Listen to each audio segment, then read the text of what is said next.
Sydenham's kind of been my Christchurch equivalent of Petone. You know, when I grew up in Wellington, it's the place where everything I need to do for my work is here. You know, like after this, I've got to go around and see a plastic fabricator.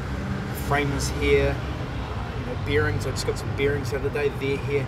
I mean, it's just a real hive of industrial sort of goodness. There's tiny little places tucked in the nooks and crannies, and they're really good places. So it's just a materials, place for me, and all industry, and even the places that were here. I actually used. There was an engraver here, and right next to it was a stonemason that was I used a lot, that did headstones and stuff, and they did all my sandblasting and all my granite work. So they were actually right here. So that was kind of nice too, to be able to do something that was where I used to come and stop off quite a bit.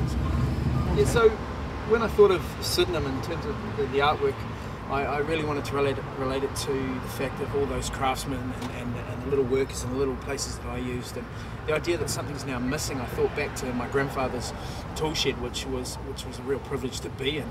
And if you used the tools or you made something, you had to put it back. And the reason you knew when it was missing, because it was those famous old sort of pegboards that everyone's grandfather or father had. And when being a renter, you go into a home and into a shed, and there's always one left from the last person. And so I thought about the idea of things missing, but I thought about it in a positive way.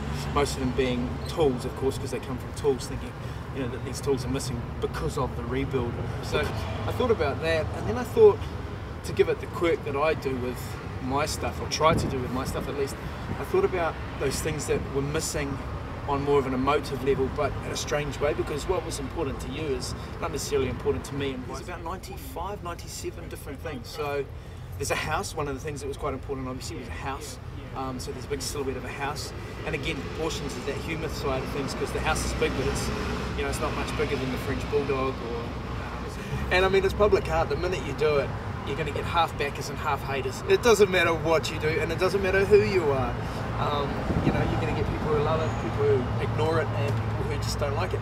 And that's kind of nice. Your audience is huge. It's people that don't go into galleries.